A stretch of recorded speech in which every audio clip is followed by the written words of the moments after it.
हम doctor miles Munro teacher है, Bible teacher है, उनके द्वारा सिखाने जाने वाला आज का टॉपिक देखेंगे। समझ, ज्ञान और बुद्धि। समझ, ज्ञान और बुद्धि, इसमें भी सामर्थ्य है। ये हमको समझने के लिए ये टॉपिक हमने सीखना बहुत ज़रूरी है, क्योंकि समझ, ज्ञान, बुद्धि भी इतनी ज़्यादा सामर्थ्य है कि जैसे एक हथियार की तरह वो काम करता है। जैसे एक हथियार चलाते हो, जैसे तलवार चलाते हो या बंदूकें चलाते हो या एटम बॉम्ब्स चलाते हो, जब शत्रु आपके ऊपर अटैक करते हैं, या आप कोई ऐसी तरह से कुछ भी वेपन्स यूज़ करते हैं, ढाल यूज़ करते हैं, ओके, हेलमेट यूज़ करते हैं, तो ज्ञान, बुद्धि, समझ ये खुद अपने अंदर उस प्रकार का फिज़िकल एक डिवाइसेस है, वेपन है, ओके। वो हथियार अगर हम नहीं समझेंगे तो ये भी एक चीज़ है जो हमारी अज्ञानता के कारण हमारा नुकसान हो जाता है, ठीक है। इसके लिए मैंने ये टीचिंग को, आज मुझे परमेश्वर ये टीचिंग हाथ में दे रहा है, तो मैंने इस टीचिंग को लेकर आपको सिखाने के लिए शुरू किया है। हर समय परमेश्वर जब टॉपिक देता है, इमीडिएटली मैं उस टॉपिक को उठाकर आप तक पहुंचाना ये मेरी ज़िम्मेदारी है। और उस ज़िम्मेदारी के लिए मैं आप लोगों को बोलती हूँ कि मेरे लिए प्रार्थना करो, क्योंकि ये मेरा खाना नहीं है, ये आप लोगों का है। और अगर मैं इसके अंदर कुछ भी डिले करती हूँ तो उसका पनिशमेंट मुझ पर आएगा, ओके। उसका, परमेश्वर का जो ब्लेसिंग्स है, मैं खो जाऊँगी, ठीक है। तो आप लोगों को अगर मैंने ठीक ढंग से टाइम टू टाइम अपडेट नहीं कराया तो मेरे आत्मिक जीवन का नुकसान हो जाएगा। इसके लिए आप लोग भी प्रेयर में रहना कि हमेशा ही जब परमेश्वर मेरे ऊपर कोई टॉपिक डालता है, कोई कभी-कभी मुझ पर वो वर्शिप करने के सॉन्ग्स डाल देता है और मैं उसके कॉर्ड्स ढूँढने में समय लगा देती हूँ, उस गाने को लिरिक्स ढूँढने में समय लगा देती हूँ और फिर उसके कॉर्ड्स निकाल के फिर उसको मैं इंस्ट्रूमेंट में यूज़ करना स्टार्ट करती हूँ, तो बहुत डिले हो जाता है। तब तक वो जो परमेश्वर का मुझ पर एक ड्यू ड्रॉप की तरह आया होता है, वो ड्यू ड्रॉप कायम नहीं रहता है।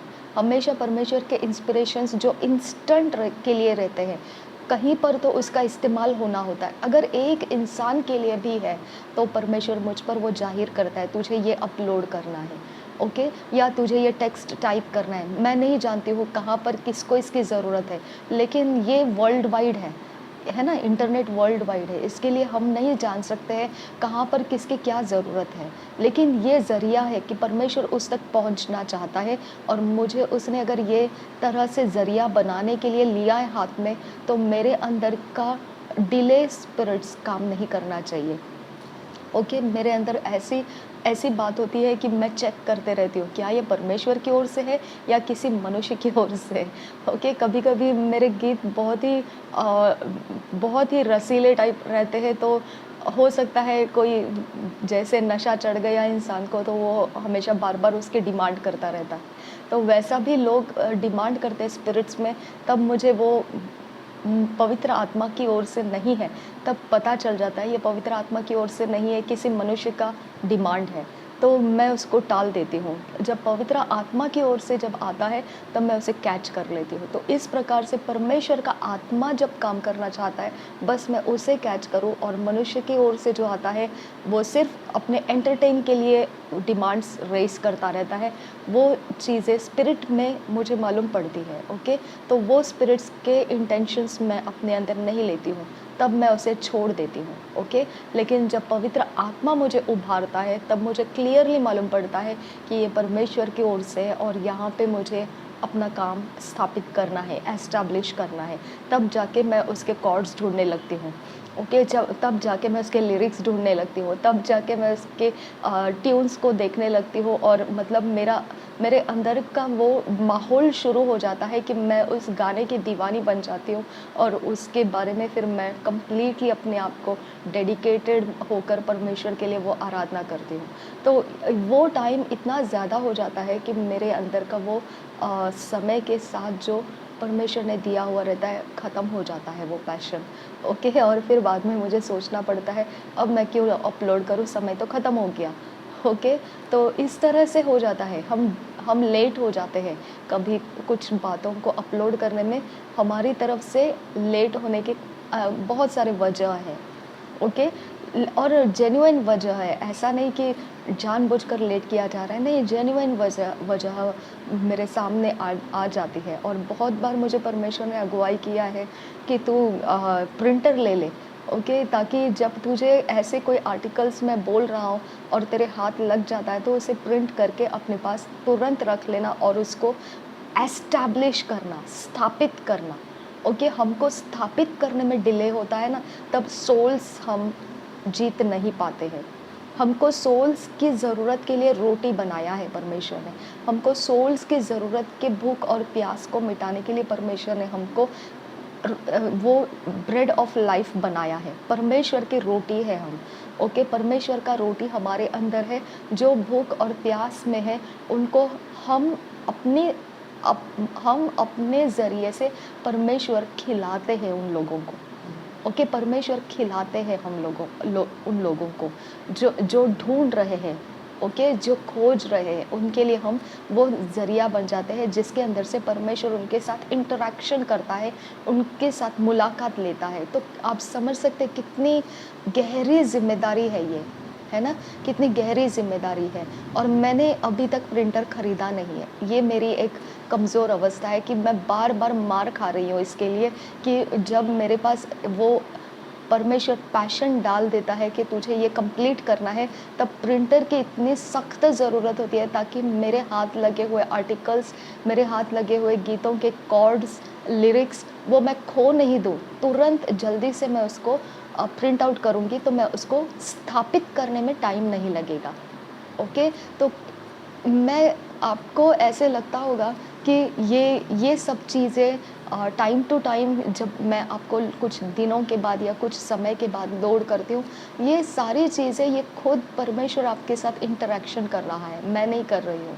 ओके, मेरे पास इसका कोई वैल्यू नहीं है, यानी मेरे पास, मैं अपने अंदर से कुछ भी नहीं कर पाती हूँ इन बातों के लिए। मेरे पास ये सिर्फ स्टॉक्स है। ओके, जो मेरे अंदर की कंस्ट्रक्शन है परमेश्वर की, वो सिर्फ कंस्ट्रक्शन है, लेकिन ये कंस्ट्रक्शन परमेश्वर एक फुटस्टेप जैसा उसने मुझे कंस्ट्रक्ट किया है, बिल्ड किया है, वो स्टेप बाय स्टेप मेरे अंदर से आप तक वो पहुंचाता जा रहा है। मेरे लिए ये बहुत रहस्यमय है। ओके, ये बहुत मिस्टीरियस है मेरे लिए, लेकिन वो परमेश्वर है, उसका ज़रिया है ये काम करने का। हम उसके बारे में कुछ नहीं बोल सकते हैं, उसको जैसा यूज़ करना है वो यूज़ करें। एक गीले मिट्टी की तरह हम उसके हाथों में हैं, है ना? तो हर बार हमने यही बात को देखा है कि मेरे पास टॉपिक्स आते हैं। पिछली बार भी मैंने बोला, ये आर ऑफ गॉड्स, ये are gods. Prophet Hubert Angel ji का मैं प्रचार, मुझे इमीडिएट नेक्स्ट अपलोड करना था, तो वो टाइम बीत गया, फिर ज़ोडियाक मैंने अपलोड कर दिया। ओके, फिर बीच में कुछ सॉन्ग्स मेरे पास आए थे, जो परमेश्वर मुझे कह रहा था वर्शिप में इसे अपलोड करना है, मैंने अपलोड नहीं किया, यानी एस्टैब्लिश नहीं किया। जो एस्टैब्लिश हुआ वो आपको मिला, जो एस्टैब्लिश नहीं हुआ वो आप खो दिए। ओके, मेरे यहाँ से तो आप खो गए, लेकिन परमेश्वर कहीं ना कहीं से आपको वो मिलवा देता है, वो अलग बात है। लेकिन मेरा एस्टैब्लिशमेंट मेरी सैलरी है, परमेश्वर की ओर से है। ओके, जो मैं एस्टैब्लिश करते रहूँगी उसके प्लान्स को, जो मैं उसकी छोटी छोटी लुक एंड कॉर्नर को भी मैं अगर कैच करके वो लोगों तक पहुंचाते रहूं, तो वो मेरी परमेश्वर की ओर से सैलरी है। सैलरी गिनती करने में आपको ये नहीं देखना है कि पैसों में सैलरी गिनती होती है, ऐसा नहीं। ओके, सैलरी मतलब वो मेरा रिवॉर्ड है, वो परमेश्वर का और मेरा बैठना उठना है। जैसे बिजनेस पार्टनर्स बैठते उठते हैं कि तू अगर ये मैं करूँ तो क्या देगा, और तूने अगर ये किया तो मैं तुझे क्या दूंगा। ये बिजनेस पार्टनर्स में जो बैठ के बातें होती है, वो उठना बैठना मेरा और परमेश्वर के बीच का है। तो ये मैं कहती हूँ, अगर मैंने इस्टेब्लिश नहीं किया तो वो पार्टनरशिप में हमारा जो बात है वो वहाँ पर डावाडोल हो जाता है। ओके, तो वहाँ पे हम ध्यान रखना है कि हर एक चीज़ को एस्टैब्लिश करने के लिए परमेश्वर बोलता है, जो आपको बोलता है वो एस्टैब्लिश करिए। ओके। अगर आपको बोला है वचन पढ़ो, जैसे मैंने आपको बोला कि यूहन्ना की पत्री को पढ़ो, तो वो एस्टैब्लिश कर देना है और आपने बोला पहले से ही मैंने वो पढ़ना स्टार्ट कर दिया। अगर आपको बोल रहा है परमेश्वर कि इस तरह से प्रार्थना करो, एस्टैब्लिश करो उस प्रार्थना को, स्थापित कर दो उसको, रोप दो उसको, गाड़ दो उसको, ओके। जैसे झंडे गाड़ देते हैं ना, वैसे आप उस बात को गाड़ देना है। परमेश्वर का वहाँ पे काम गाड़ देना है, दे देना है, पहुँचा देना है, okay. Delivery boy, delivery girl जैसे होते हैं ना, वैसे बन जाना है, डिलीवरी पर्सन जैसे बन जाना है, ओके। परमेश्वर देगा, हमको स्थापित करना है, परमेश्वर देगा, हमको स्थापित करना है, परमेश्वर देगा, हमको स्थापित करना है, ओके। एक अपॉर्चुनिटी बहुत अच्छी आई थी मेरे पास, मुझे बोला गया था कि क्या आज आप किचन में काम करोगे, जो अ, कलसिया के अंदर। और मैंने बहुत सहज तरीके से बोल दिया, नहीं मैं नहीं करूँगी। यानी मैंने खो दिया वो अपॉर्चुनिटी, ओके। काम कुछ भी रहे, कैसे भी रहे, लेकिन ऑफ़र देने वाला इंसान नहीं रहता है, ऑफ़र देने वाला परमेश्वर रहता है, ओके। तो इसके लिए हमको ध्यान रखना है कि आप कितने दूर तक वो काम कर सकते हैं, वो मायने नहीं करता है, लेकिन क्या आपने उसको पकड़ लिया और उसे एस्टैब्लिश कर दिया। अगर ऐसा हो सकता है तो एस्टैब्लिश के बाद आपके और परमेश्वर के बिज़नेस पार्टनरशिप में जो जो चल रहा है, उसके अंदर आपका एस्टैब्लिशमेंट काउंट किया जाता है, ओके। तो अच्छी बात है जो भी करते हैं हम लोग, जहाँ पर खो जाते हैं तो बस दुःख नहीं करना, जहाँ पर कर दिए काम, उसको आप पकड़ लेना, ठीक है? तो आपको कोई भी चीज़ में दुःख नहीं करना है, अगर आपसे खो जाता है तो भी दुःख नहीं करना है, अगर आपको मिल जाता है तो भी दुःख नहीं करना है, बस आपको एस्टैब्लिश करने का पैशन बनाए रखना है। और मेरी देखिए मेरी कमज़ोरी क्या थी कि जब एस्टैब्लिश करना है सॉन्ग्स के बारे में, तब मेरे पास कॉर्ड्स, लिरिक्स सब मैं इकट्ठा करके, मुझे सॉन्ग्स पसंद है, वर्शिप करना पसंद है, मैं खुद अपने तरीके से वर्शिप करते रहती हूँ। लेकिन जब परमेश्वर कहता है मुझे, तब मैं वो सॉन्ग्स मेरे लिए ऐसे होते हैं कि मैंने वो कॉर्ड्स को यूज़ नहीं किया होता है, या मैंने वो कॉर्ड्स को याद नहीं रखा होता है, तो मुझे वो ढूँढना पड़ता है। टाइम चला गया, वो सॉन्ग्स के लिरिक्स मुझे सिर्फ़ जितने मेरे ज़िंदगी को टच किए हैं, उतना ही मुझे आता है, और उसके आगे के उसके सेंटेंसेस मुझे नहीं आते हैं। फिर मुझे वो सॉन्ग्स के सेंटेंसेस को ढूँढना पड़ता है। जो भी है, मेरा टाइम वो सब बातों में जाता है।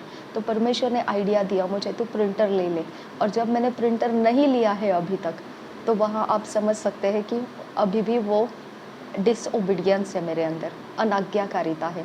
अब एस्टैब्लिशमेंट में देरी हो जाती है, हम कुछ नहीं कर सकते हैं। कुछ वचन ऐसे होते हैं जो मुझे इतने बारिश की तरह गिरते हैं, जैसे आप देखते हैं अपोस्टल जी वचन बोलते हैं, तब वो ऐसे बोल देते हैं, टक टक टक टक टक, जस्ट जस्ट हमको टाइपिंग स्पीड होना चाहिए, दैट्स ऑल, ओके। नहीं तो फिर हमको बाद में वो वीडियो को ओपन करके रिवाइंड करके करके एक एक वचन को पकड़ पकड़ के लिखना पड़ेगा, ऐसा हो जाता है। तो पवित्र आत्मा सेम वैसा ही काम करता है, ओके। स्पीड में वो टप टप टप टप टप टप दे देता है। अगर हम कैच कर लिए तो ठीक है, कैच नहीं किए तो अब रिवाइंड करने का कोई चांसेस नहीं है हमारे पास, ओके। तो इसके लिए हमारे पास जो अवेलेबिलिटी है उसको यूज़ करना है। अगर हम प्रिंटर से उन बातों को कैच कर सकते हैं तो हमने तुरंत प्रिंटर को ख़रीद लेना है। अगर हमको कंप्यूटर से कुछ बातें कैच हो सकती है, ऐसा परमेश्वर हमको बता रहा है, हमको कंप्यूटर्स की तरफ ध्यान देना ज़रूरी है। अगर डायरीज़ नोट डाउन करने से हमारा कुछ काम बन सकता है, परमेश्वर कह रहा है ऐसा, टाइम नोट डाउन करो, डेट नोट डाउन करो और नोट्स लिख के रखो, उसका काम होने वाला है, तो हमको करना है वैसा, ओके। कोई दर्शन हम देखते हैं, उसमें भी हम देख सकते हैं कि परमेश्वर हमको बोलता है, इसे लिख के रखना, जब ये पूरा हो जाएगा तब तुमको बताऊंगा मैं, ओके। तो लिख के रखना है। ऐसे एस्टैब्लिशमेंट अगर हमने की है ना, तो हम एग्जैक्ट सही ढंग से परमेश्वर के साथ भाग रहे हैं, ओके, दौड़ रहे हैं, ठीक है। अगर ऐसा नहीं कर रहे तो हम मिस कर रहे हैं, परमेश्वर और किसी को यूज़ कर देता है वहाँ पर, ओके। करने दीजिए, कोई बात नहीं है, दूसरे यूज़ हो जाए तो भी कोई प्रॉब्लम नहीं है, लेकिन हमको ज़िम्मेदारी दिया है, वो ज़िम्मेदारी से हम मुकर जाते हैं फिर, ओके। सब कुछ नहीं कर पाएँगे हम, लेकिन हमको एस्टैब्लिश करने के लिए बुलाया है परमेश्वर ने, स्थापित करने के लिए बुलाया है, ओके। ये बात आपको समझ में आना है अभी कि स्थापित करने के लिए हमारे पास टूल्स होना चाहिए, हमारे पास कुछ चीज़ें भी होनी चाहिए। जैसे कभी-कभी ऐसा भी हो जाता है कि मेरे सारे पेन ख़त्म हो जाते हैं। मैं एक-एक पूरे डज़न या 2-3 डज़न पेन्स हर कलर्स के लाकर रखती हूँ, क्योंकि मुझे मार्किंग के लिए, लिखने के लिए और हाइलाइट करने के लिए कोई सेंटेंस हाइलाइटेड रखना है, तो वो डिफरेंट कलर से मैं उसको लिखती हूँ। तो वो सारे पेन यूज़ करके यूज़ एंड थ्रो रहता है, तो ख़त्म हो जाते हैं कंप्लीटली और मैं उसको रिटर्न बैक स्टॉक करना भूल जाती हूँ, या कभी-कभी मेरे से बनता नहीं है वो स्टॉक करना, ओके? तो वो पेन ख़त्म हो गए, अब पेंसिल की ज़रूरत है। ठीक है, मेरे पास एक अचानक से पेंसिल का बॉक्स मिल गया, लेकिन उसके शार्पनर मेरे हाथ नहीं लग रहा है, फिर वो भी रह गया, तो अब क्या होगा? लिख नहीं पाऊँगी। फिर मैंने मोबाइल का कीपैड यूज़ करना स्टार्ट कर दिया, नोट्स में लिखना स्टार्ट कर दिया। आपको ज़रिया बनाए रखना है, ओके? कहीं कोई प्रीचिंग स्टार्ट हो जाता है और मेरे हाथ में कुछ भी नहीं रहता है, तो वो समय मैं नोट्स पैड यूज़ करती हूँ। मोबाइल के अंदर नोट्स पैड रहते हैं, उसके अंदर से मैं टाइपिंग करना स्टार्ट करती हूँ, फिर बाद में उस नोट पैड को मैं सेव करके रखती हूँ, ओके? तो इसके लिए मैंने कंप्यूटर में एक ये रहता है, नोटबुक रहता है, इलेक्ट्रॉनिक नोटबुक रहता है, वो कंप्यूटर में रहता है, एक ऐप है वो, प्रोग्राम है वो, उसमें मैं हमेशा वो मेरे सारे चीज़ों को लोड करके रखती हूँ। जैसे एक बुक, बहुत बड़ी बुक हम लिख-लिख के ख़त्म हो सकती है, लेकिन कंप्यूटर में वो ख़त्म नहीं होता है ना? डेट वाइज़ रहता है, अब और कहाँ पर एडिटिंग किया है उसके भी डेट्स आ जाते हैं। तो जो हैंडी चीज़ें हैं, ओके, तो वो चीज़ों को तो हमने अब रखना ज़रूरी है। इसके बारे में आप कॉम्प्रोमाइज़ नहीं करना है, क्योंकि हम प्रभु के काम कर रहे हैं, तो हम काम करने के वक़्त में चीज़ों की ज़रूरतें हैं, वो चीज़ें हमारे पास होना बहुत ज़रूरी है, ओके? मेरे पास आप देखेंगे ना, तो जो ऐसे साधारण सी बातें होती, आपको कुछ नहीं मिलेगा, लेकिन इलेक्ट्रॉनिक का मेरे पास सब कुछ रेडी रहता है। बुक्स है, पेन्स है, ओके, नोटबुक्स है, ओके, डायरीज़ है, रबर है, पेंसिल है, कलरफुल पेन्स है, स्केचेस है, मार्कर्स है, ओके, मोबाइल स्मार्टफ़ोन के नोट्स पूरे भरे हुए हैं, नोटपैड्स भरे हुए हैं। हर चीज़ जो परमेश्वर के काम आता है वो आपको मिल जाएगा मेरे पास, ओके? स्टडी बाइबल्स है, ओके, जो मेरे लिए एनर्जेटिक बुक्स है, वो भी वहाँ पर मौजूद है, टॉपिक वाइज़ बुक्स मौजूद है। हर एक चीज़ जो परमेश्वर के हिसाब से वो सब मौजूद है, लेकिन जो हमारे शरीर को इस दुनिया के अंदर रखने के लिए चाहिए, वो मेरे पास कुछ भी नहीं मिलेगा, ओके? ना मेरे पास कोई अच्छे ड्रेसेस है, ना कोई मेकअप्स है, ना कोई हेयर स्टाइल करने के लिए कोई हेयर डाई या हेयर क्लिप्स, कुछ भी नहीं है, रबर बैंड तक नहीं है, टूट चुका है वो रबर बैंड, मैं पकड़-पकड़ के उसको ही यूज़ करते रहती हूँ, ओके? ना कोई ढंग से चप्पल्स है, ना कोई प्रकार के घर के अंदर कोई ऐसे शो के पीसेस आपको कुछ दिखाई देंगे, वॉल हैंगिंग्स कुछ भी नहीं है। लेकिन जो परमेश्वर के काम लगता है, आपको वो सब कुछ मिलेगा मेरे पास, ओके? तो हर इवन खाने की भी मेरे पास सिर्फ़ एक प्लेट है, दैट्स ऑल, बाकी कुछ भी नहीं है। एक स्पून, एक प्लेट ऐसा रखा है मैंने, कुछ भी नहीं रखा है साथ में। सब कुछ मैंने परमेश्वर के काम में दे दिया है। कोई एसेट मेरे पास नहीं रखा मैंने, लेकिन जो एसेट अभी मेरे पास है ना, वो सारा चीज़ वही है जो परमेश्वर को काम करने के लिए मुझे लगता है, ओके? तो ये चीज़ें आप ध्यान रखो, जब परमेश्वर को की बात को एस्टैब्लिश करना है आपको, तो उसकी ज़रूरत के सामान को आप खरीदना और रखना बहुत ज़रूरी है, उसका इंतज़ाम करना आपको बहुत ज़रूरी है। जैसे शुगर ख़त्म हो गया तो आप बिना शुगर के चला सकते हैं, लेकिन अगर पेन ख़त्म हो गया तो बिना पेन के नहीं चला सकते आप, ओके? अगर नोटबुक ख़त्म हो गया, बिना नोटबुक के नहीं चला सकते हैं, ओके? चाहे आपके घर का राइस ख़त्म हो गया, आप 1 हफ़्ता फास्टिंग लगा दो, राइस के बिना चला लो, लेकिन बिना परमेश्वर के काम की चीज़ें आप नहीं रह सकते हैं। इतना वैल्यू, इतना प्रायोरिटी आप डालो, ओके? इतना प्रायोरिटी आप पकड़ लो, फिर आपके अंदर जो परमेश्वर डालता है, एक ड्यू ड्रॉप की तरह डालता है, वो ड्यू ड्रॉप वो टाइम के लिए रहता है, वो मोमेंट के लिए रहता है, उसके बाद वो ख़त्म हो जाता है। बाद में आपके पास वो अवेलेबिलिटी है उसको पूरा करने का, लेकिन पैशन नहीं रहेगा, ओके? वो पैशन सिर्फ़ उस समय तक आपको मिलता है, वो ख़त्म होने के बाद आपको वो पैशन नहीं रहेगा, अवेलेबिलिटी रहेगा, ओके, लेकिन वो पैशन नहीं रहेगा। आपको मालूम पड़ेगा कि ये क्या है, क्या फ़ायदा है इसको करके, ऐसा वो पैशन डेड हो जाता है उसके बाद, ठीक है? तो ये आज का जो वचन है, आज परमेश्वर की ओर से मेरे हाथ में दिया गया टॉपिक है। तो मैंने जो बताया आपको हमेशा याद रखो कि ये परमेश्वर की ओर से आपको एक ड्यू ड्रॉप की तरह परमेश्वर एक ड्यू ड्रॉप भी सिंचन करता है, नहीं तो वो ड्यूस क्यों बनाता, राइट? ड्यूस का तो कुछ तो वैल्यू है, ड्यूस का कोई ना कोई एलिमेंट है जो इस ज़मीन को ज़रूरत है, इस मिट्टी को ज़रूरत है।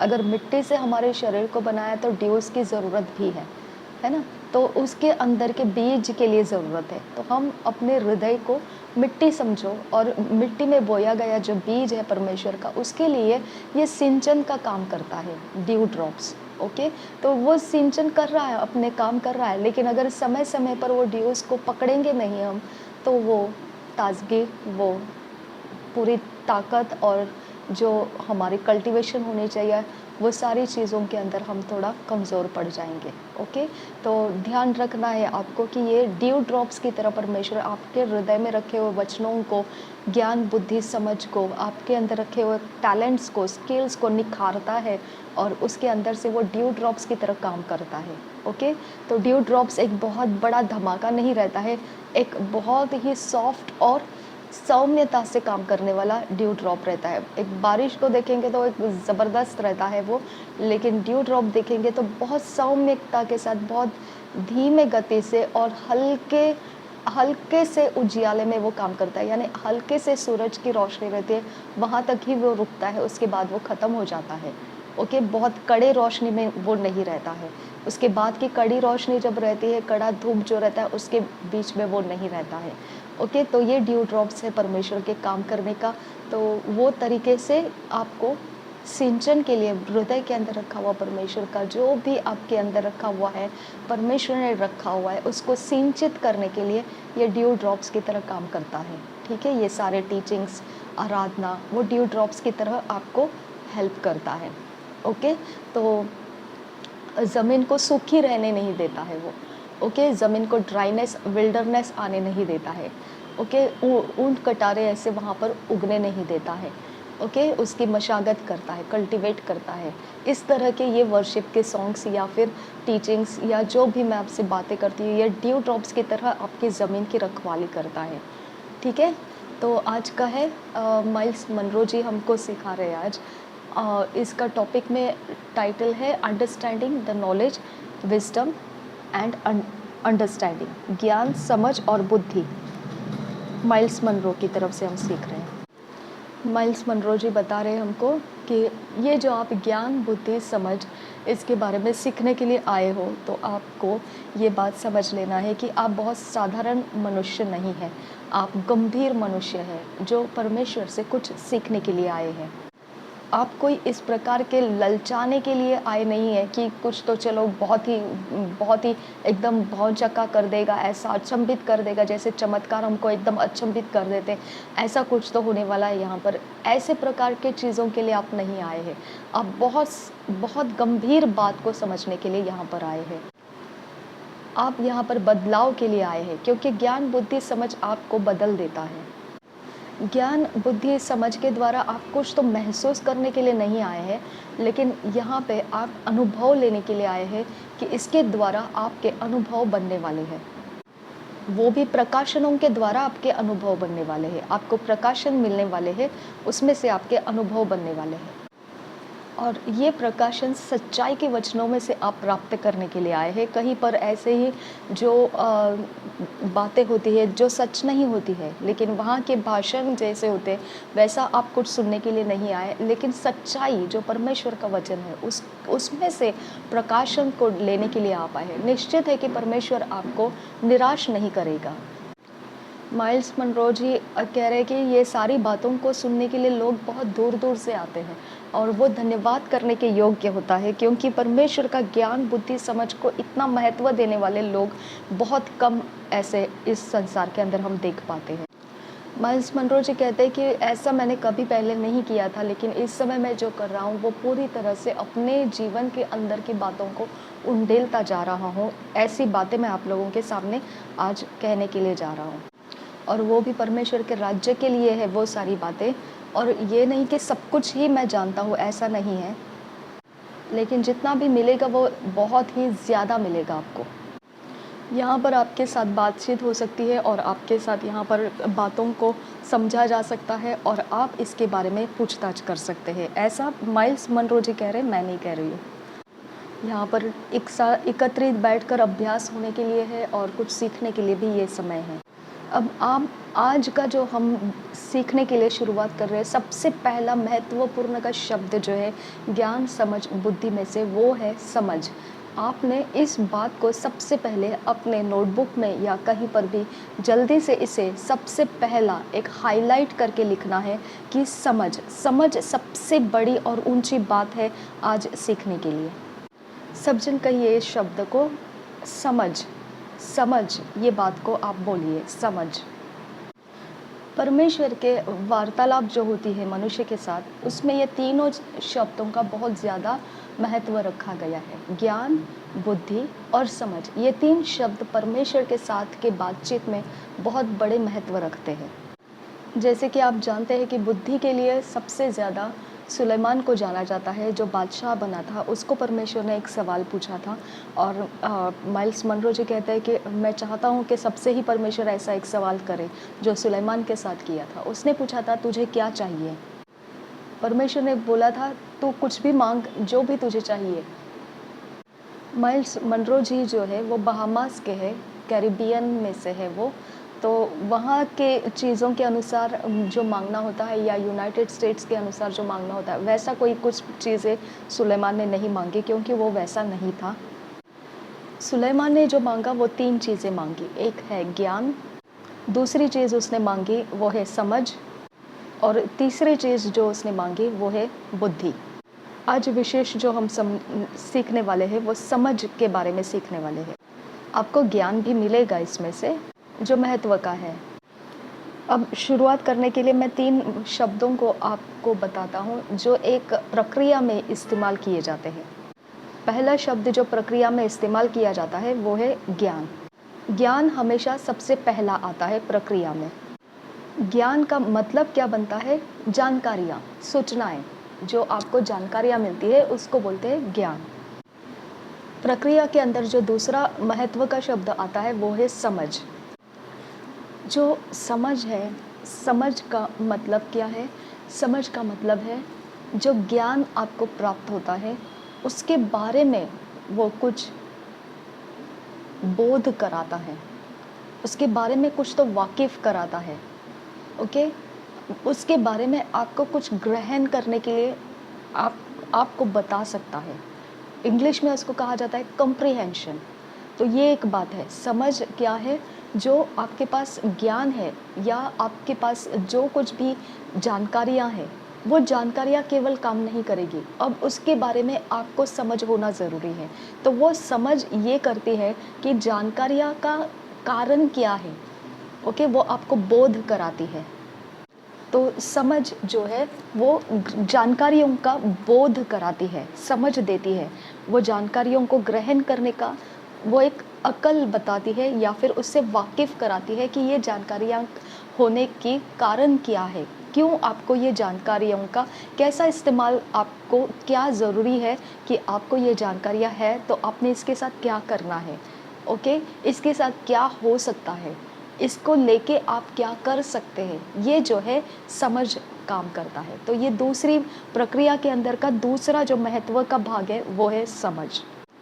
आखिरी में जो आता है प्रक्रिया करने में वो है बुद्धि।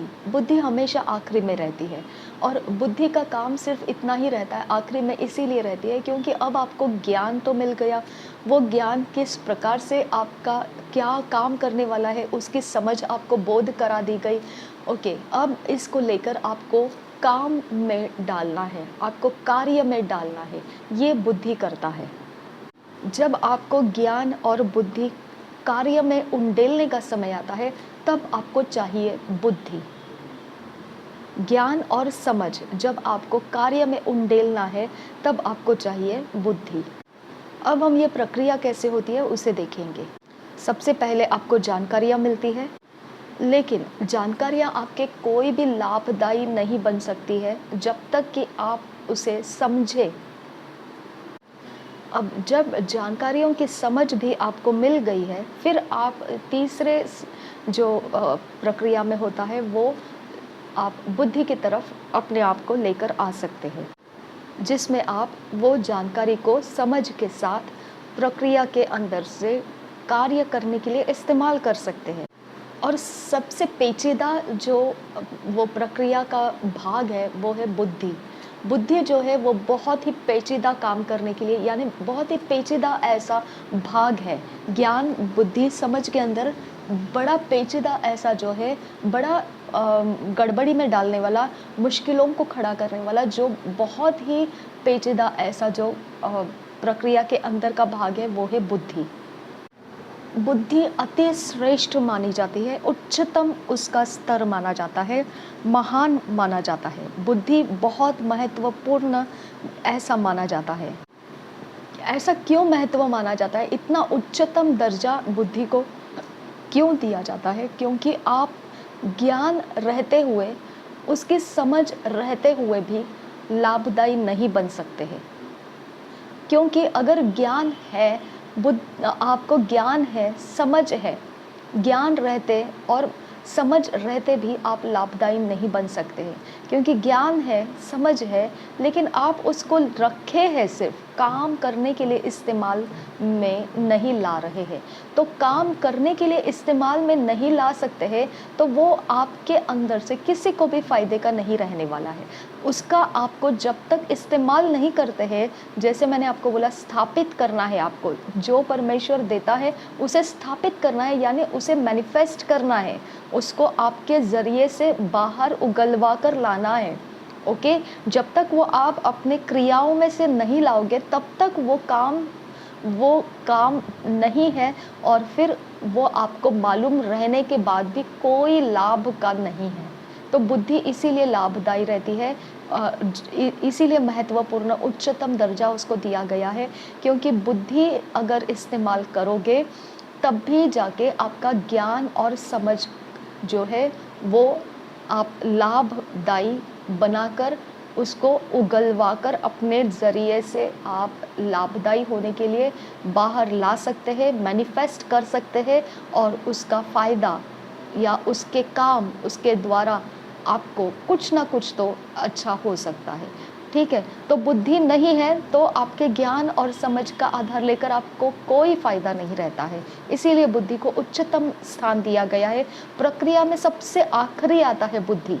ओके, सबसे पहला ज्ञान आता है, उसके बाद समझ आती है, और आखिरी में आता है बुद्धि। इसके लिए आपको उसको कार्य में डालना है या नहीं डालना है, वो आपके मर्जी के ऊपर निर्भर है। लेकिन आपके पास ज्ञान और समझ रखकर जब तक आप उसे बुद्धि में अप्लाई नहीं करेंगे, उसको काम में नहीं डालेंगे, कार्य में नहीं उतारेंगे, तब तक वो आपका ज्ञान और समझ का कोई फ़ायदा नहीं रहता है। तो ये इस प्रकार का होता है कि जो वैद्य रहता है, उसको पता है कि अगर मैं किसी प्रकार का नशा करूं, तो वो मेरे शरीर को हानि करेगा। क्योंकि वो शरीर का तो ज्ञानी है, वो ज्ञानी है, वो जानता है शरीर को नशा करने से क्या नुकसान होता है, वो जानता है। लेकिन वो जानने के बाद भी वो नशा करता है।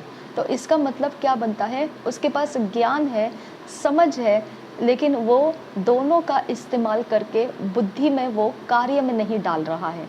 इसीलिए वो ज्ञान भी है उसके पास, वैद्य है वो जानता है कि नशा करने से उसका शरीर का कौन सा भाग खराब होगा, और फिर भी वो नशा कर रहा है। यानी समझ है उसके पास जानकारियां हैं, लेकिन वो उसको कार्य में डाल नहीं पा रहा है, वो नशा नहीं करने का फैसला नहीं कर पा रहा है। इस प्रकार का हो जाता है। आपके पास ज्ञान है, समझ है, लेकिन जो आपको उसमें से प्राप्त करना है वो आप प्राप्त नहीं कर पाते हैं। तो इसके लिए आपको समझ में आना चाहिए कि जो आपका महत्वपूर्ण भाग 3 चीज़ों में रखा गया प्रक्रिया में, उसमें जो आखिरी में जो प्रक्रिया में आता है वो है बुद्धि।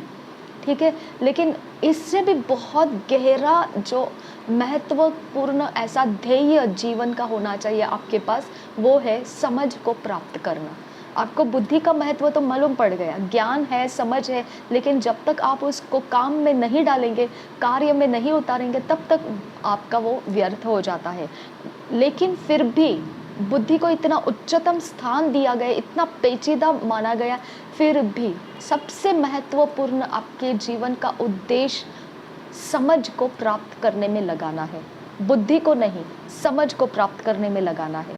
ज्ञान को भी नहीं, समझ को प्राप्त करने में लगाना है।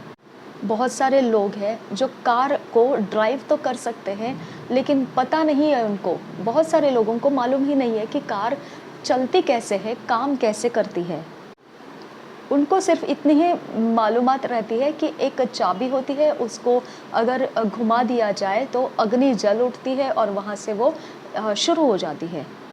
लेकिन बड़ी मुश्किल उस समय होती है उनको जब वो इस प्रक्रिया को तो कर लेते हैं, चाबी को रख देते हैं, घुमा देते हैं और आशा करते हैं कि अब अग्नि जल उठेगी और यहाँ से वो अपना कार शुरू हो जाएगा। लेकिन जब बड़ी मुश्किल वहाँ होती है कि इतना करने के बाद वो अग्नि नहीं जली और उनकी कार अभी भी बंद है, शुरुआत नहीं हुई है।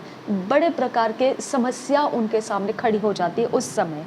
यहाँ आपको क्या देखने को मिलता है कि उसके पास ज्ञान तो है कि अगर मैं चाबी को रखूं और घुमाऊं तो यहाँ अग्नि जलती है, उसको जानकारी तो है, लेकिन वो जानकारी से जो अंत उसको मिलना चाहिए था वो अंत उसको नहीं मिला। वो कार्य शुरुआत हो जानी चाहिए, वो शुरुआत नहीं हो गई। अब बस इसके आगे वो मुश्किल में पड़ जाता है। अब ये मुश्किल को सुलझाना है तो उसको ये जानकारी के साथ साथ समझ होनी चाहिए कि कार कैसे काम करती है, उसको उसके काम के बारे में मालूमात होनी चाहिए, समझ होनी चाहिए। अगर उसके पास कार कैसे चलती है, काम करती है, अगर इसकी समझ है तो वो आपको मुश्किल समय में झुंझलाहट होने नहीं देता है, क्रोधित होने नहीं देता है। आपको मुश्किल समय आपके अंदर गुस्सा उभार के नहीं लाता है, आपके अंदर छटपटाहट उभार के नहीं लाता है, गाली गलौज उभार कर नहीं लाता है, झटके फटके आपके अंदर से रगड़े झगड़े नहीं उखाड़ कर लाएगा। ये कहाँ होता है? आपके अंदर जब आपका मामला कहीं ना कहीं पेचीदा समय में फंस जाता है, वो समय में आपके पास क्या करना है पता नहीं है, वहाँ पर ये सब कुछ उभर कर आता है, हड़बड़ी उभर कर आती है, डर उभर कर आता है, क्योंकि आपको उस पेचीदा समय का समझ नहीं है। उस समझ का ना होने के कारण फिर आपके अंदर सारे नेगेटिविटी, जो डिप्रेशन अटैक होने लगते हैं, पैनिक अटैक होने लगते हैं, भय छाने लगता है, ओके, थरथराहट भरने लगती है, आपको एकदम प्रकार से ट्रॉमेटिक कंडीशन के आधार से जैसे होता है वैसे भी अवस्थाएं होने लगती है, थरथराने लगते हैं। क्या कारण क्या है ये सब कुछ होने का? समझ, वहाँ क्या करना चाहिए वो समझ आपके पास नहीं है। तो आपके पास क्या ज्ञान है उसके बारे में? या हाँ, यहाँ पे ज्ञान है। क्या ज्ञान है? कि आपने चाबी रखी, आपने उसे घुमाया और आपने देखा कि वो अग्नि नहीं जली और वो कार शुरुआत नहीं हुई। तो आपके पास ज्ञान आ गया है कि कार शुरुआत नहीं हो गई। अब कार शुरुआत नहीं हो गई, ज्ञान तो आ गया, लेकिन इस ज्ञान के बारे में अब क्या समझना है आपको? आपको वो समझ का सहारा नहीं मिल रहा है। वो समझ ना होने के कारण अब आप कुछ नहीं कर सकते, क्योंकि अगर आपके पास समझ नहीं है, ज्ञान रह के फ़ायदा नहीं है, क्योंकि ज्ञान के साथ क्या करना चाहिए वो समझ आपको आना चाहिए। अगर समझ आ गई तो आप उसे काम में डाल सकते हैं, कार्य में उतार सकते हैं। समझ ना होने की वजह से फिर आप गड़बड़ी में फंस जाते हैं। एक बार आपको समझ आ गई तो फिर आप बुद्धि को प्राप्त कर सकते हैं, लेकिन अगर आपको समझ नहीं आई तो आप बुद्धि को भी प्राप्त नहीं कर सकते। वहाँ पर आपके रास्ते पूरी तरह से, आपके शब्दों में कहा जाए तो अंधेरा दिखाई देता है, कुछ भी नज़र नहीं आता है, कोई रास्ता नहीं दिखता है और आपकी हिम्मत काम नहीं कर पाती है उस जगह में। और जब आपको समझ आती है तब बुद्धि भी प्राप्त होती है, क्योंकि समझ के बाद बुद्धि प्राप्त होती है, समझ के पहले बुद्धि प्राप्त नहीं होती है। तो समझ आने की वजह से फिर बुद्धि प्राप्त होने का भी मार्ग खुल जाता है, और जब बुद्धि प्राप्त होने के लिए हो जाता है, तब आपको समझ में आता है कि अब उजियाला हो गया, अब मैं कुछ समझने लगा हूँ, अब मैं इसको ऐसे काम में डालूंगा, अब मैं इसका ऐसा इस्तेमाल करूँगा। तो आप उसको फिर इस्तेमाल करने का रास्ता प्राप्त कर लेते हैं। आप खुश हो जाते हैं कि अब मेरे पास ये एक ऐसा आ चुका है रास्ता कि अब मैं उजियाले में हूँ, अंधेरा नहीं है मेरे ऊपर, ऐसा आप समझने लगते हैं। मत्ती रचित सुसमाचार में जाएंगे हम। प्रभु यीशु मसीह समझ के विषय में कुछ बात बता रहा है। ये उससे जुड़ा हुआ है जो परमेश्वर के राज्य के प्रकाशन का बात उसके अंदर से आपको जुड़ा हुआ मिलेगा। हम मत्ती रचित सुसमाचार को निकालेंगे। प्रभु यीशु मसीह समझ के बारे में कुछ कह रहा है। मत्ती रचित सुसमाचार का 13 अध्याय का 1 और 2 वचन आप अगर देखेंगे तो प्रभु यीशु भीड़ के बीच में है, यहाँ लोगों के भीड़ के बीच में है, और प्रभु यीशु मसीह भीड़ के बीच में उस जगह बैठकर वो लोगों को सिखा रहा है। अब समस्या सिर्फ इतनी है कि उसने जब सिखाना शुरू किया तो वो दृष्टांतों को बातों में इस्तेमाल करने लगा। देखिए, जब लोगों की भीड़ थी, किनारे पर लगी हुई थी, और यीशु मसीह नाव में बैठकर वो सिखाना शुरू किया था, वो उसके सिखाने में जो इस्तेमाल कर रहा था वो दृष्टांतों को इस्तेमाल कर रहा था। दृष्टांत का ज़रूरत वहाँ होता है जहाँ पर सच्चाई को छुपा कर रखा जाता है। सुनने वाले दृष्टांत को सुनेंगे तो सही, लेकिन उसके पीछे दबी हुई सच्चाई को उनके अंदर से ही खोज निकाला जाना चाहिए, तभी जाकर उनके काम आ सकती है। इसके लिए दृष्टांत ये होता है कि उसके नीचे कोई सच्चाई दबी हुई पड़ी है, लेकिन सुनने वाला उस सच्चाई तक पहुंचेगा तो उसको वो सच्चाई के द्वारा कुछ लाभ हो सकता है, और वो परिपक्वता पर निर्भर करता है। वो इंसान दृष्टांत को समझने में परिपक्व है तो उस समझ को वो प्राप्त करेगा। जो दृष्टांत के नीचे दबी सच्चाई है वहाँ तक वो पहुँचेगा। लेकिन अगर वो परिपक्व नहीं है तो वो दृष्टांत को सुनेगा लेकिन समझ नहीं पाएगा। ना समझ होने की वजह से वो दृष्टांत का महत्व को खो देगा, और उसके पीछे उसके लिए लाभदायी बुद्धि थी वो भी वो खो देगा। दृष्टांतों में बात करना एक प्रकार का सिखाने का तरीका है। इस प्रकार के सिखाने में आप कुछ ऐसे चीज़ों की या जगहों की या लोगों के जुड़ाव से बात करते हैं जहाँ से लोग उसे सुनते तो है, सुनने वाले सुनते तो है, लेकिन उसके पीछे आपका एक रहस्य रहता है, उसके पीछे एक आपकी सच्चाई रहती है। अगर वो समझ पाए उसे तो ठीक है, नहीं समझ पाए तो वो आपके बातों का कोई लाभ नहीं उठा सकेंगे। ये कहानी के रूप में बताया जाता है। दृष्टांत जो है कहानी के रूप में बताया जाता है। तो दृष्टांत को जो इस्तेमाल किए जाते हैं वो उनका उद्देश्य होता है कि सच्चाई को छुपा के रखा जाए, दृष्टांत के नीचे सच्चाई को दबा कर रखा जाए। तो दृष्टांत का मतलब ये नहीं होता है कि आपको सच्चाई बताई जाएगी, इस बारे में आपको समझ जाना है। दृष्टांत यीशु मसीह क्यों इस्तेमाल करता था? इसके लिए नहीं कि सच्चाई लोगों को मालूम पड़े, बल्कि इसके लिए कि सच्चाई को लोग ढूंढ पाए, उनके अंदर वो परिपक्वता होगी तो वो सच्चाई उसके नीचे से निकाल पाएंगे और उसका इस्तेमाल कर पाएंगे।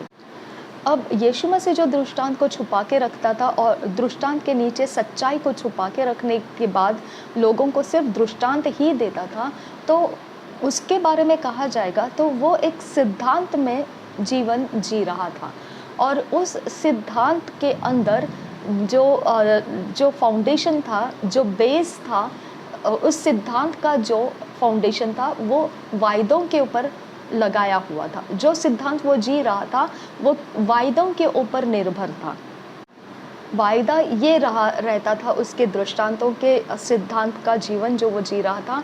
वायदा ये रहता था कि आप कुछ भी अपना नहीं सकते हैं जब तक आप उसे खोज नहीं निकालते हैं। दृष्टांत बोलने का उसके पास जो महत्व का सिद्धांत था वो वायदे के ऊपर डिपेंड था, निर्भर था। वो वायदा उसका ये था, जब तक तुम उसको खोज नहीं निकालते हो तुम्हारे लिए वो काम नहीं करेगा। जब तक वो दृष्टांत के नीचे का सच्चाई तुम खुद परिपक्वता के अनुसार खोज नहीं लेते हो तब तक वो तुम्हारे लिए एक दृष्टांत ही रहेगा, वो तुम्हारे लिए समझ और बुद्धि को नहीं ला पाएगा।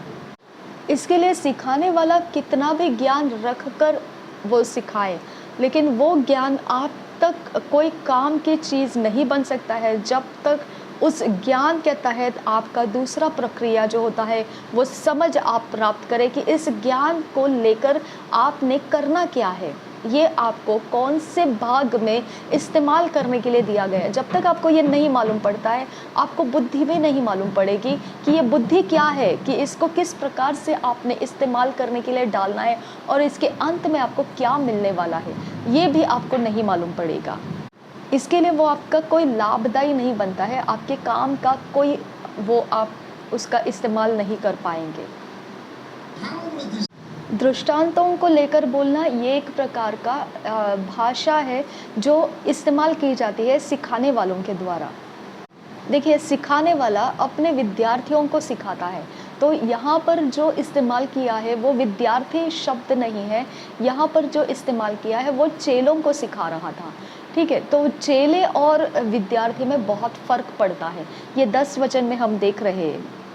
विद्यार्थी जो होता है वो बहुत ही एक सामान्य तरीके का शब्द है, सामान्य लोगों के लिए इस्तेमाल किया जाता है। जो चेला और विद्यार्थी समान नहीं रहते हैं। चेला जो है वो बहुत अलग और एक असाधारण, असामान्य ऐसी उसकी बात होती है जो विद्यार्थी के साथ मेल नहीं खाती है। विद्यार्थी जो रहते हैं वो बहुगुणित होते हैं, भीड़ में हो सकते हैं, लेकिन चेला जो है वो बहुत ही गिने चुने लोग होते हैं। इसके लिए जो भीड़ में बातें की जाती है वहाँ पर ऐसे दृष्टांतों को इस्तेमाल किए जाते हैं जो सिर्फ चेले उसको समझ पाएंगे और चेलों को ही समझने के लिए दिया जाता है। लेकिन अब वहाँ पर भीड़ खड़ी है, इसकी वजह से भीड़ के सामने जब सच्चाई को दिखाना है, बोलना है जो चेलों तक पहुँचनी चाहिए, तो वहाँ पर दृष्टांत को इस्तेमाल किया जाता है। उस दृष्टांत के नीचे सत्य छुपा रहता है जो भीड़ उसे ढूंढ नहीं सकती है, लेकिन चेला उस सच्चाई को ढूंढ निकाल सकता है। विद्यार्थी यानी भीड़ में जमा की हुई चीज़ें हैं, यानी भीड़ के बीच में रहती है विद्यार्थी। चेला भीड़ के बीच में नहीं रहता है, चेला अपना अलग रास्ता चलता है और उसके रास्ते में जो हो रहा होता है वो इसी प्रकार से होता है कि उसकी परिपक्वता बढ़ रही होती है। देखिए, जो भीड़ में रहते हैं और विद्यार्थी जो कहा जाता है वो भीड़ की बातें हैं, तो भीड़ की बातें कभी भी परिपक्वता की तरफ अपने आप को चलाती नहीं है, वो सिर्फ एक अपने आप का मनोरंजन करने के पीछे चलती है।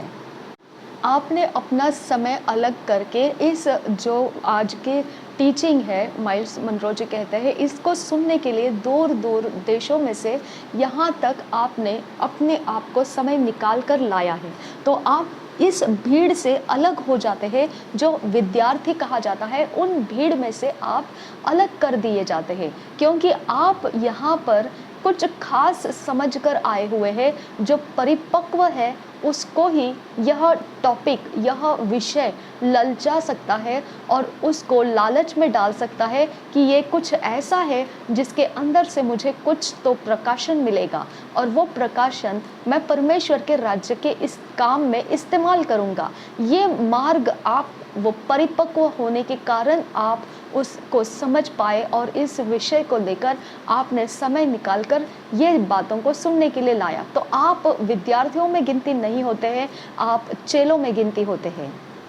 जो विद्यार्थी होते हैं वो सारे प्रकार के आज़ाद पंछी की तरह सब कुछ में प्रेम रखते हैं, लेकिन परिपक्वता की तरफ उनका ध्यान नहीं रहता है। वो सब कुछ मनमाने की तरह उसे इस्तेमाल करना चाहते हैं, अपने एक मन की खुशी के लिए वो सब कुछ अपने तरीके से इस्तेमाल करते हैं, छोड़ देते हैं, लेकिन परिपक्वता के पीछे वो दौड़ते नहीं हैं। परमेश्वर अपनी गहरी बात का प्रकाशन उन लोगों के ऊपर जाहिर नहीं करता है जो साधारण तरीके से कोई भी परमेश्वर के विषय की तरफ अंदाज करता है और उसके पीछे जाने से परिपक्व होने का मार्ग नहीं ढूंढता है। इसीलिए विद्यार्थी जो भीड़ के समान होती है उनके ऊपर परमेश्वर कभी अपने प्रकाशनों को खोलता नहीं है। ऐसे प्रकाशन जो गहरे प्रकाशन होते हैं, इसीलिए वो दृष्टांतों में दिए जाते हैं। जो गहरे प्रकाशन है वहीं पर आपको दृष्टांत मिलेंगे। पुराने नियम के भविष्यद्वक्ता के ऊपर परमेश्वर ने एक प्रकाशन को खोला, उसने ये कहा कि तू मुझे ढूंढेगा। वो एक सिद्धांत था। परमेश्वर ने एक सिद्धांत दिया था भविष्यद्वक्ता को। उसने कहा था, परमेश्वर ने कहा था, तू मुझे ढूंढेगा, लेकिन तुझे तभी प्राप्त होगा, केवल तभी, जब तू पूरे मन के साथ जो मेरे हृदय का पीछा करेगा। उस प्रकार का पीछा जो पूरे तन मन धन के साथ तो मेरे वचन का पीछा करेगा, अपने पूरे हृदय के साथ मेरा पीछा करेगा, तब तो मुझे पाएगा। ये भविष्यद्वक्ता के ऊपर उसने प्रकाशन को जाहिर किया था। और ये एक सिद्धांत भी बना उसके अंदर कि तुम मुझे ढूंढोगे लेकिन पाओगे नहीं, जब तक तुम पूरे मन के साथ, पूरे हृदय के साथ तुम मेरे वचन का पीछा नहीं करोगे, तब तक तुम मुझे ढूंढोगे तो पाओगे नहीं। तो ये एक सिद्धांत है। देखिए, परमेश्वर आपको प्राप्त हो सकता है, इसका मतलब क्या है कि परमेश्वर के वचन की समझ आपको मिल सकती है। अगर समझ मिल गई तो बुद्धि भी मिल जाती है। अगर बुद्धि और समझ दोनों आ गया है तो आप उसे काम करने में भी इस्तेमाल कर सकते हैं। ये कभी हो सकता है, सिद्धांत है यहाँ पर सिद्धांत ये है, परमेश्वर कहता है जब तुम पूरे मन के साथ मेरे वचन को पीछा करोगे, तुम जब पूरे मन के साथ मेरे वचन को ढूंढोगे, तब तुमको ये सारे ज्ञान बुद्धि समझ प्राप्त होगी। लेकिन अब पूरे मन के साथ मतलब क्या है? आपका पूरा दिलो दिमाग पूरे एकाग्रता के साथ वचन के मनन में आपने लगाना है, ये समझते हुए कि आपको ज्ञान की ज़रूरत है। क्योंकि सबसे पहला परमेश्वर के साथ बातचीत करने का पहला प्रक्रिया में क्या आता है? ज्ञान आता है। तो जब वचन को पढ़ते हैं तो आपको ज्ञान की सबसे बड़ी भूख होनी चाहिए। जब ज्ञान की भूख आप तक आ जाती है, पूरे तन मन धन लगाकर ज्ञान का पीछा करते हैं, अब आपको समझ मिलना आसान हो जाता है। क्योंकि ज्ञान का पीछा आपने पूरे तन मन धन के साथ लगा दिया है, तो अब आपको परमेश्वर ने सिद्धांत पूरा करके आपको समझ देने का ठान लेता है।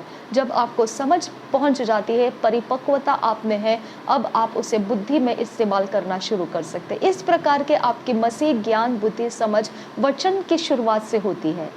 अब 10 वचन में अगर देखेंगे तो आप देखेंगे उसमें लिखा है कि चेलों ने उसके पास आकर पूछा कि, देखिए उसके बारे में आप पढ़ेंगे 13 अध्याय मत्ती रचित सुसमाचार 13 अध्याय का 10 वचन।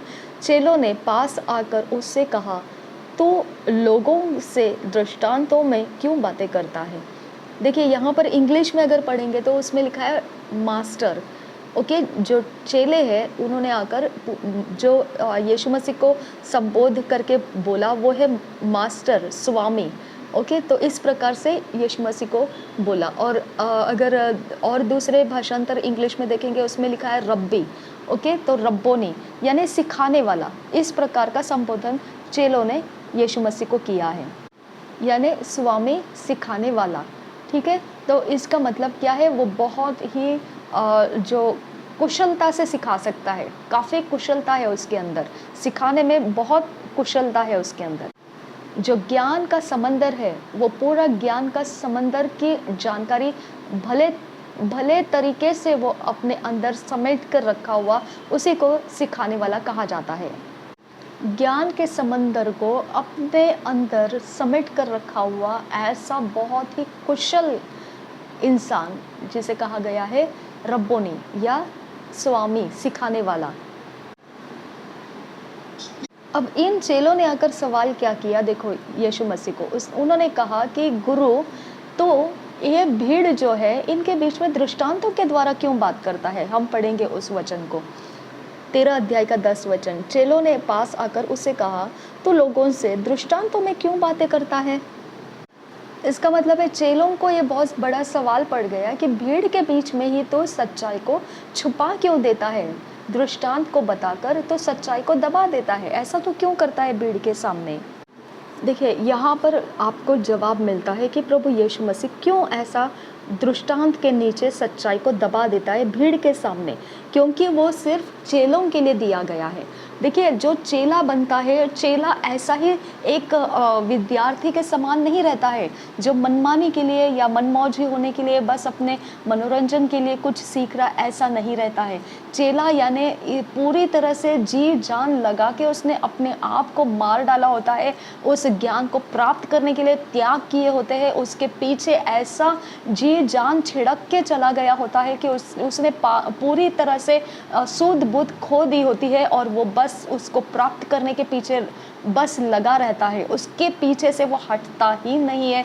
तो आप समझ सकते हो उसका डेडिकेशन जो है, ओके, उसका जो समर्पण है उस ज्ञान को प्राप्त करने का, वो उसकी कहानी बताता है कि वो विद्यार्थी है या वो चेला है। तो यहाँ पर प्रभु यीशु कहता है, इस प्रकार का जो इंसान रहेगा, जो पूरे जी जान छिड़क कर पूरी तरह से मेरे पीछे पड़ा हुआ है, क्योंकि वो वचन है, यीशु मसीह वचन है। तो वही कह रहा है कि जिसने भी इस वचन का ऐसा पीछा किया है, और वचन क्या है? ज्ञान देता है। जिसने भी इस ज्ञान का ऐसा पीछा किया है कि अपने सूद बूद को खो दिया है और पूरी तरह से मुझसे ही लिपट कर है और मेरे ही अंदर का वो सब कुछ जानते रहना चाहता है, तो समझ जाइए कि ये उसी के लिए दृष्टांत है कि वो उसके नीचे छुपी हुई दबी हुई सच्चाई को खुलवा लेगा अपने लिए, और वो उसके लिए बुद्धि में काम करने के लिए इस्तेमाल होगा, और उसके काम जो एस्टैब्लिश होंगे वो आप दुनिया के अंदर उसे चमकता हुआ देखेंगे। आपको समझ में आया? तो इस प्रकार का दृष्टांत का महत्व सिखाया यीशु मसीह ने। हम वचन में से देखते हैं उसे। वचन में कहा गया है, 11 वचन कहता है, उसने उत्तर दिया, तुमको स्वर्ग के राज्य के भेदों को समझ दी गई है। तुमको, तुम कौन? चेलों को, यानी वो भीड़ को नहीं है। भीड़ स्वर्ग के राज्य के बातें नहीं ले सकती है।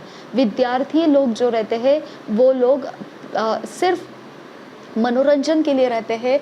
उनके पास ये सारी चीज़ें नहीं होती है कि वो जी जान छिड़क के वचन के पीछे भागे, ऐसे उनके अंदर कामनाएं नहीं होती है, प्यास नहीं होती है, जलन नहीं होती है।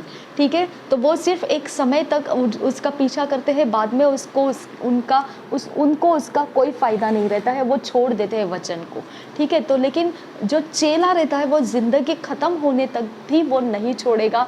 ऐसे उसने अपने आप को वार दिया होता है उस वचन के ऊपर, और वो कहता है स्वर्ग के राज जो है, उसकी गहरी बात जो है, उसके भेद जो है, वो सिर्फ और सिर्फ उनके लिए है जो यीशु मसीह के चेले हैं। देखिए यहाँ लिखा है, तुमको स्वर्ग के राज्य के भेदों की समझ। देखिए, ज्ञान वचन का पीछा करने से मिलता है, और वचन का पीछा करने का जो सिद्धांत पूरा हो गया तो वहाँ पर आपको समझ दी जाती है। तो यहाँ पर बोला गया है, जब तुमने ऐसा किया तब तुमको समझ भी दी गई है।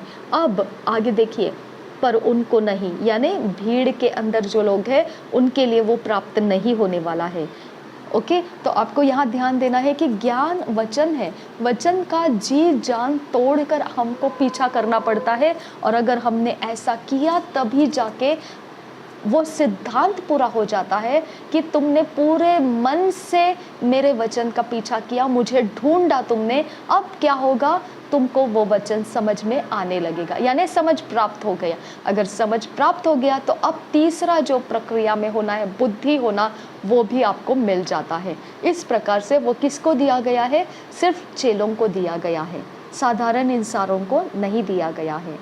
ऐसे कितने सारे लोग हम देखते हैं कि इस ज्ञान को पीछा करने के लिए, यानी पवित्र वचन को अपने अंदर भरने के लिए उन्होंने ऐसा समय लगा दिया है कि उन्होंने अपने नौकरी को, अपने सारे बिजनेस को छोड़ दिए, बड़े बड़े अपने पोजीशन को त्याग दिए, अपने समय के अंदर जो उनको काम उनके शरीर को करना चाहिए था, उनके मान सम्मान को खोकर उन्होंने पूरी तरह से त्याग दिया। और उन्होंने क्या कर दिया? सरकारी नौकरियां छोड़कर, सब कुछ छोड़कर उन्होंने वचन के लिए अपने समय को दे दिया, लगा दिया। पूरा समय उनका वचन को पढ़ने में, उसको मनन करने में, उसको इकट्ठा करने में, उसके ऊपर मन को लगाने में, उसके ऊपर केंद्रित रहने में अपने सारे जीवन का समय को उंडेल दिया। बस उन्हीं के लिए है। फिर ये ज्ञान के बाद समझ उन्हीं को प्राप्त होगी। अब वो ये वचन में से कह रहा है कि यही वो लोग हैं जिनके लिए फिर अब मैं क्या करूँगा, जो उस दृष्टांत के नीचे दबी हुई सच्चाई है, वो सच्चाई सिर्फ उन्हीं के लिए वो खुल जाएगी। और जो भीड़ में खड़े हैं उनके लिए तो बस एक मनोरंजन है ये। देखिए, जो चाहत रखनी है आपको, वो भीड़ की नहीं रखनी है, लेकिन चेलों की रखनी है। आपने चेले बनना है। देखिए, चेले बनने में आपकी कीमत लग जाती है। आपकी ज़िंदगी के महत्व के समय को आप खो देते हैं। आपके मान सम्मान आपके रौंद दिए जाते हैं। ये तरह से आपका हो जाता है कि आप पृथ्वी के ऊपर रहते ही क्यों हो, इस प्रकार के आपके जीवन शैली बन जाती है, क्योंकि आपने अपना सब कुछ त्याग कर वचन को प्राप्त करने के लिए अपने आप को उंडेल दिया है। बाकी कुछ भी चीज़ों में आप दिखाई नहीं दे रहे, तो आप संसार की नज़रों में व्यर्थ दिखते हैं, लेकिन परमेश्वर की नज़रों में आप ही को महत्व दिया जाता है। आपके लिए वो स्वर्ग के राज्य के भेद खोलने के लिए आपके लिए वो सिद्धांत रखा गया है, क्योंकि आपने उसे पूरे तन मन धन को उंडेल कर खोज लिया है। आप ऐसे ऐसे राज्य के खोज में लगते हैं कि आप शायद से ये किताब पढ़ने से, या हो सकता है वो बाइबल के नोट्स पढ़ने से, या हो सकता है उस ऑथर के कुछ प्रकाशन डाले गए हैं किताबों में, बड़ी बड़ी महंगी ऐसे पुस्तकों को खरीद कर लाते हैं, स्टडी बाइबल्स को खरीद कर लाते हैं, जबकि आपके पास अपने लिए एक जोड़ी जूते या पहनने के कपड़े खरीदने के पैसे नहीं है, और आप ऐसे पैसे जोड़ कर रखते हैं कि आप वो पुस्तक को खरीद लें, या फिर आप वो स्टडी बाइबल को खरीद लें। आप ऐसे पैसों को उंडेल रहे हैं कि जिसमें से आपको वचन की सहायता करे, और वो वचन की सहायता आपके अंदर समेट लिए जाए। इस पर आप अपने ज़िंदगी के सारे जो नहीं हो सकता है, उस असंभव बात के अंदर से होकर भी आप उसे संभव करने के पीछे लग जाते हैं। तो इसका मतलब क्या बताता है कि ये परमेश्वर का सिद्धांत आपने पूरा कर दिया। आप चेला हो, ना कि भीड़ हो, और ये तरह से आपको जायज माना जाता है कि स्वर्ग के राज्य के भेद आपके सामने खोल दिए जाए, और आप उसे हकदार बन जाते हैं। उसे हासिल करने के लिए आप जायज कैंडिडेट बन जाते हैं। आपको पूरे गारंटी के साथ ये बिल्कुल अपने ऊपर पकड़ लेना है कि स्वर्ग के राज्य के बहुत सारे भेद हैं, और वो भेद इतने सुहाने हैं कि वो ऐरे गहरे किसी के ऊपर भी प्रकाशित नहीं करता है परमेश्वर। वो केवल जिन्होंने उसकी कीमत चुकाई है उसके ऊपर वो जाहिर करता है, और वो आप हो, क्योंकि आप चेले हो। अब अगला वचन देखिए। अगला वचन कहता है कि क्योंकि जिसके पास, 12 वचन, मत्ती रचित सुसमाचार 13 अध्याय का 12 वचन, क्योंकि जिसके पास है उसे दिया जाएगा और उसके पास बहुत हो जाएगा, पर जिसके पास कुछ नहीं है उससे जो कुछ उसके पास है वह भी ले लिया जाएगा। तो आपको देखने को मिल रहा है यहाँ पर ले लिया जाने की बात किया जा रहा है। किससे ले लिया जाएगा? जिसके पास कुछ नहीं है, उसके पास जो है वह भी ले लिया जाएगा। कुछ नहीं है यानी क्या? क्या नहीं है उसके पास? क्या चाहता है परमेश्वर कि उसके पास क्या नहीं है? ऐसा परमेश्वर कह रहा है कि कौन सी बात की घटी है कि उसके पास जो है वो भी ले लिया जाएगा? ऐसी कौन सी घटी है उसके पास कि जो है वो भी परमेश्वर निकाल लेने की बात कर रहा है?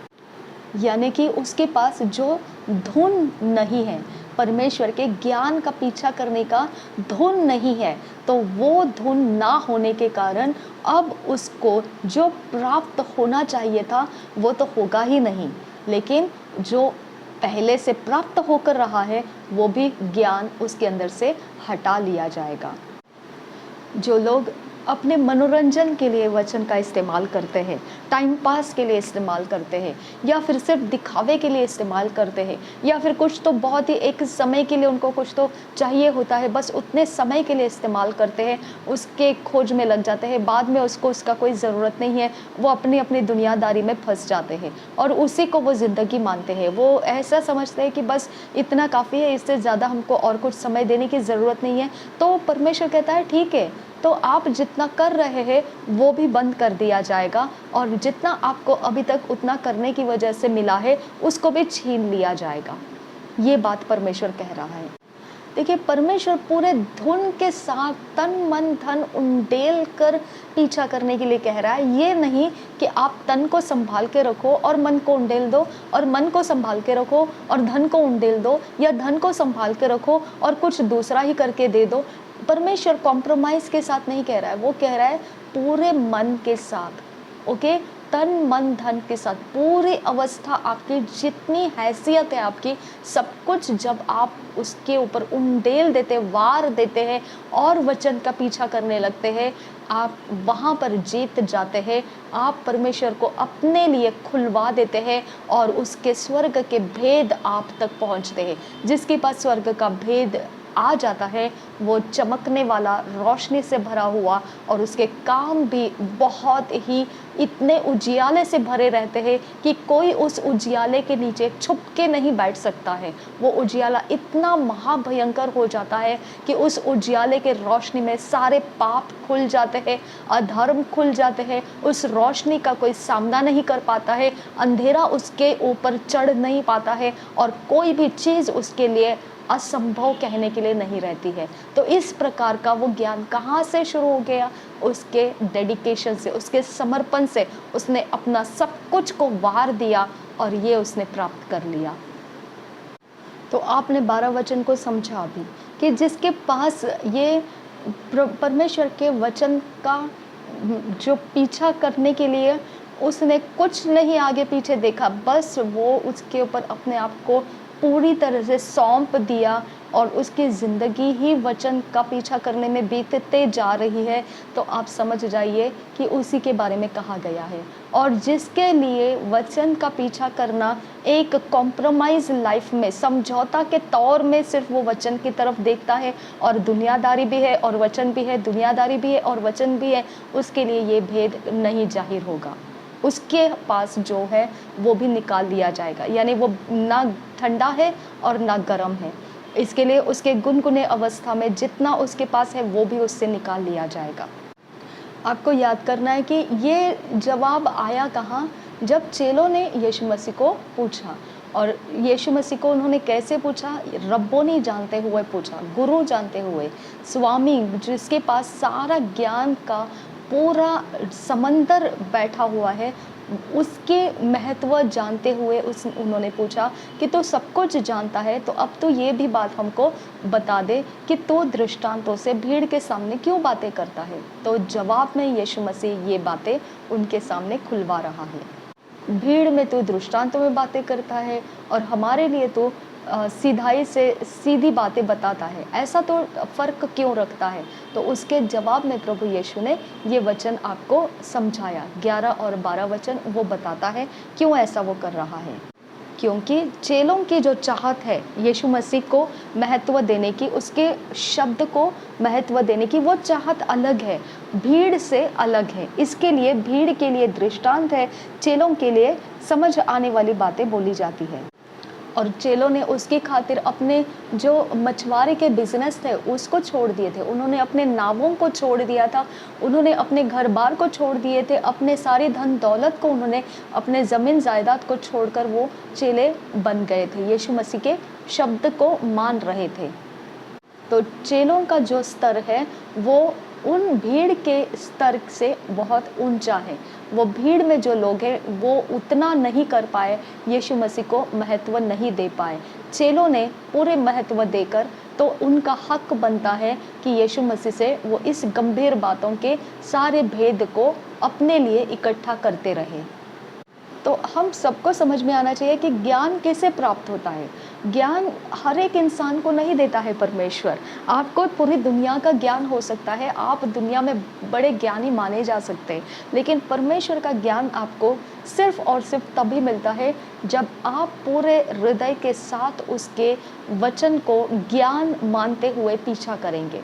जब आप उसके वचन का मूल्य समझकर उसके लिए अपने समय को बर्बाद करके पूरी तरह से आपका जो शरीर के अवस्था में पृथ्वी के ऊपर लगना चाहिए वो समय को आपने तुड़वा दिया, छुड़वा दिया और वचन का पीछा करने में आपने अपना समय लगा दिया, तो फिर आपको समझ में आता है कि यहाँ पर आपका जो समर्पण है वो काम कर रहा है। और फिर परमेश्वर का ज्ञान आपके अंदर होने से समझ भी परमेश्वर देने के लिए आपको एलिजिबल मानता है, क्वालिफाइड मानता है, और तब आपको परमेश्वर का ज्ञान समझ आ जाता है और फिर उसे बुद्धि में परिवर्तित करके आप उसका इस्तेमाल करके रोशन हो जाते हैं।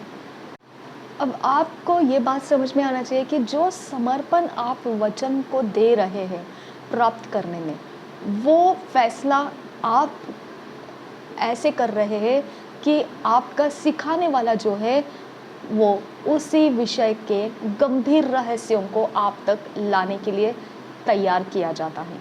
तो सिखाने वाला क्या सिखाना चाहिए ये महत्व का नहीं है, जो सीखने वाले लोग हैं वो किस बात के लिए समर्पित होकर पीछा कर रहे हैं, वही टॉपिक, वही विषय सिखाने वाले पर परमेश्वर डालता है। और फिर वो सिखाने वाला वो टॉपिक को लेकर आपके सामने, वो विषय को लेकर आपके सामने उसके भेद को लेकर आ जाता है। तो आपको सिखाने वाला दिया गया है, तो सिखाने वाले का महत्व नहीं है वो क्या विषय लेकर आएगा, वो सीखने वाले का महत्व है कि वो किस बात के पीछे तन मन उंडेल कर पूरी तरह से अपने आप को उंडेल कर पीछा कर रहा है उस टॉपिक, उस विषय को जानने के लिए। फिर वो परमेश्वर के सिखाने वाले लोगों पर वही विषय ऊंचा हो जाता है और उसके भेद और रहस्य लेकर वो सिखाने वाले आपके सामना करने लगते हैं। आपको वो सिखाने के लिए वो इस तरह से सामने आ जाते हैं ताकि आपके अंदर का वो समझ, उस भेद, रहस्य स्वर्ग के राज्य की आपके पास उंडेल दी जाए, आपको मिल जाए। इसीलिए सिखाने वाला जब सिखाने लगता है तो आप सीखने वाले जो लोग रहते हैं उनके पास का समर्पण कितना है उस विषय को, उसके आधार से सिखाने वाले की बातें सीखने वाले लोग समझ पाते हैं। लेकिन अगर वो समर्पण नहीं है, सिखाने वाले का सिखाना और सीखने वाले का समर्पण नहीं होने के कारण सिखाने वाले की बातें उन सीखने वालों के लिए एक पेचीदा समय बन जाता है, एक मुश्किल समय बन जाता है, क्योंकि जो सिखा रहा है वो उनके समझ नहीं आ रहा है और समझने में उनको कुछ संदेह हो रहा है, या संदेह के साथ साथ वो कुछ पेचीदा मुश्किल समय से गुजर रहे हैं और वो उसे स्वीकार नहीं कर पा रहे हैं। ठीक है, तो क्या कारण है? क्योंकि जो समर्पण उनका है उस वचन के खातिर उतना समर्पण उनके पास नहीं है। वो एक लेवल तक ही समझ पाएंगे और गहरी बात वो नहीं समझ पाएंगे। समर्पण पे वो निर्भर करता है कितना हद तक आप उन विषय को समझने के लिए समर्पित हैं।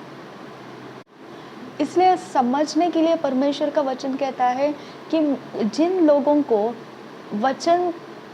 वचन का मूल्य अदा करना नहीं आता है, तो फिर उनको मैंने खुद होके कुछ ज्ञान देना और समझाना भी ज़रूरी नहीं मानता हूँ।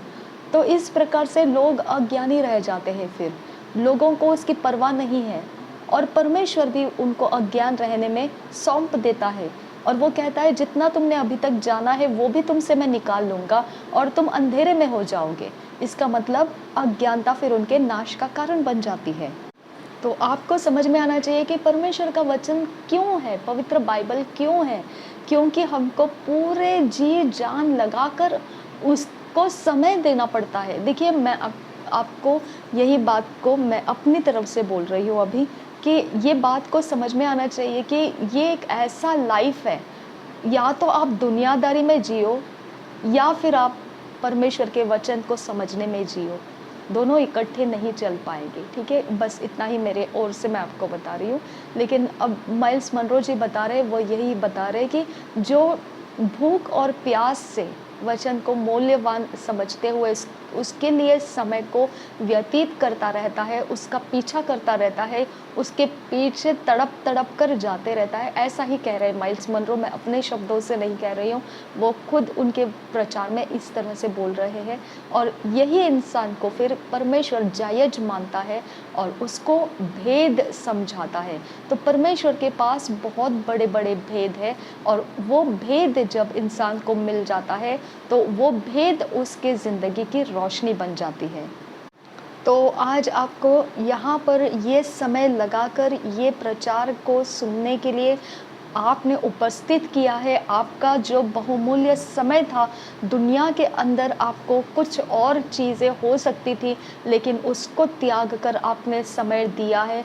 तो आपको ये बात तो ज़रूर अब दिमाग आ चुका होगा कि ये ऐसी गहरी बात है कि अगर आपने ये वचन का ज्ञान प्राप्त करने में अपने आप को बहुत महत्व दिया है, तो फिर निश्चित है कि गुप्त और गहरे भेद भी अब आपको मिलना आप जायज़ मान लीजिए। परमेश्वर ने आपको गुप्त बात, भेद की बात देने का फ़ैसला किया है। प्रभु यीशु मसीह हम सबके साथ बना रहे। अगला रिकॉर्डिंग में अगले पार्ट 2 बनाकर मैं आपको रिकॉर्ड करके अपलोड कर दूँगी। Thank you. God bless you all. प्रभु यीशु मसीह हम सबके साथ बना रहे और इन सारी बातों को समझने के लिए हमारी सहायता करे। आमीन, आमीन, आमीन।